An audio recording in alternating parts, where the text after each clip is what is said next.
ഇന്നൊരു ബിരിയാണി വീഡിയോ ആയാലോ? നല്ല അടിപൊളി ദം ബിരിയാണി. ലെസ് ഓയിലാണെന്നൊന്നും ഞാൻ പറയില്ല, പക്ഷേ അധികം ഓയിലൊന്നും ഒഴിച്ചിട്ടില്ല. ഗീ മാത്രമേ യൂസ് ചെയ്തിട്ടുള്ളൂ കേട്ടോ. പിന്നെ ബിരിയാണിക്കുള്ള ഏറ്റവും ഇമ്പോർട്ടൻ്റ് ആയിട്ടുള്ള ഓനിയൻ, ഫ്രൈഡ് ഓനിയൻ നമ്മൾ റെഡിയാക്കിയത് എയർ ഫ്രയറിലാണ്. അതൊരു ഹെൽത്തി ഓപ്ഷനാണ്. അപ്പോൾ എങ്ങനെയാ? നമുക്ക് ആവശ്യമുള്ള ഓനിയൻ വളരെ ചെറിയ സ്ലൈസ് ആക്കിയത് എയർ ഫ്രയറിലിട്ട് 3 to 5 minutes ഒക്കെ വെച്ച് പയ്യെ നമുക്ക് ടൈമറൊക്കെ സെറ്റ് ചെയ്ത് അതൊന്ന് നമുക്ക് റെഡിയാക്കി എടുക്കാം.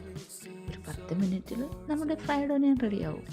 പിന്നെന്താ, ആവശ്യത്തിനുള്ള ചിക്കൻ നല്ല വൃത്തിയാക്കി വെച്ചതിലേക്ക് കുറച്ച് മുളക് പൊടിയും മഞ്ഞൾപ്പൊടിയും ഗരം മസാലയും ഹോൾ സ്പൈസസ്, ലൈം ജ്യൂസ്, പിന്നെ നമ്മുടെ ഫ്രൈഡ് ഓനിയൻ, ആവശ്യത്തിന് നെയ്യ്, ഉപ്പ്, കുരുമുളക്, പിന്നെ ജീരകത്തിൻ്റെ പൊടി, ഇതെല്ലാം കൂടെ ചേർത്ത് നല്ലതുപോലെ ഒന്ന് മാരിനേറ്റ് ചെയ്ത് കുറച്ചധികം സമയം നമുക്ക് വയ്ക്കാം. പിന്നെ ബിരിയാണിയുടെ ഫുൾ റെസിപ്പി വേണമെങ്കിൽ കമൻറ്റ് ചെയ്താൽ മതി. പിന്നെ ഈ ബിരിയാണി ഒരു 10-15 ആൾക്കുള്ളതാണ്, അതുകൊണ്ട് ക്വാണ്ടിറ്റിയും കൂടുതലാണ്.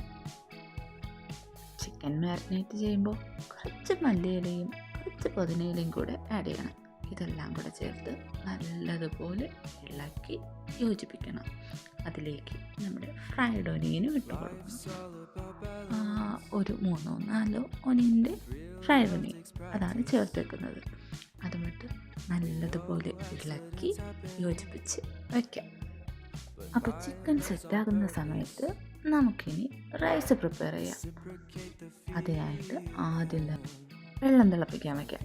അതിലേക്ക് സ്പൈസസും ഉപ്പും നെയ്യും എല്ലാം ഒഴിച്ച് നമുക്ക് നല്ലതുപോലെ തിള വരുമ്പോൾ കുതിർത്ത് വെച്ചിരിക്കുന്ന നല്ല ബസ്മതി റൈസാണ് ഞങ്ങളിവിടെ യൂസ് ചെയ്തിരിക്കുന്നത്. അതിട്ട് ഒരു 7 മിനിറ്റ് ഒന്ന് കുക്ക് ചെയ്ത് നമുക്ക് ചിക്കൻ്റെ മുകളിലേക്ക് ഇതിനെ ഇട്ട് സെറ്റാക്കാം. റൈസ് അതിന് മുകളിലായിട്ട് ഫ്രൈഡ് ഓനിയൻ, പിന്നെ കുറച്ച് മല്ലിയില, പുതിനയില, പിന്നെ നെയ്യ്, അതിൻ്റെ ഒപ്പം കുറച്ച് മഞ്ഞൾപ്പൊടി പാലിൽ മിക്സ് ചെയ്തതും ചേർത്ത് നമുക്ക് സെറ്റ് ചെയ്ത് വയ്ക്കാം. ഇതിലേക്ക് കുറച്ച് കേപ്ഡ വാട്ടറാണ് യൂസ് ചെയ്തിരിക്കുന്നത്. നല്ലൊരു ഫ്രാഗ്രൻസ് കിട്ടാനാണ് ഇത് യൂസ് ചെയ്യുന്നത്. പിന്നെന്താ, പിന്നെ നമുക്ക് നമ്മുടെ റൈസ് ദമ്മിടാം. നല്ലൊരു ഫോയിലൊക്കെ സെറ്റ് ചെയ്ത് അതിന് മുകളിലായിട്ട് അതിൻ്റെ ലിഡൊക്കെ സെറ്റ് ചെയ്ത് നമുക്ക് അടച്ച് വയ്ക്കാം. ഒരു 30 to 40 മിനിറ്റ്സ് ദമ്മിടാം, ചിക്കൻ വേകുന്ന സമയം. അപ്പോഴത്തേക്കും ദം ബിരിയാണി റെഡിയായി. നല്ല ചൂട് ദം ബിരിയാണി, അടിപൊളിയായിരുന്നു കേട്ടോ ടേസ്റ്റ്. അപ്പോഴത്തേക്കും എല്ലാവർക്കും വിശപ്പിൻ്റെ വിളിയായി. പിന്നെ ഈ ദമ്മ് പൊട്ടിച്ച് അതിനെ ഒന്ന് സെറ്റാക്കി പ്ലേറ്റുകളുമായിട്ട് ഓരോരുത്തരായി എത്തി.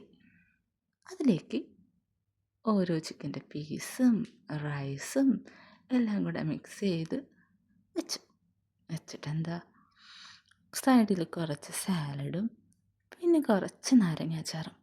പപ്പടമല്ല കേട്ടോ, പപ്പടം മറന്നുപോയി. ആക്ച്വലി ലേറ്റായിപ്പോയി. ബിരിയാണി സെറ്റായി വന്നപ്പോഴത്തേക്കും ഒരു 5 മണിയൊക്കെ ആയെന്ന് തോന്നുന്നു.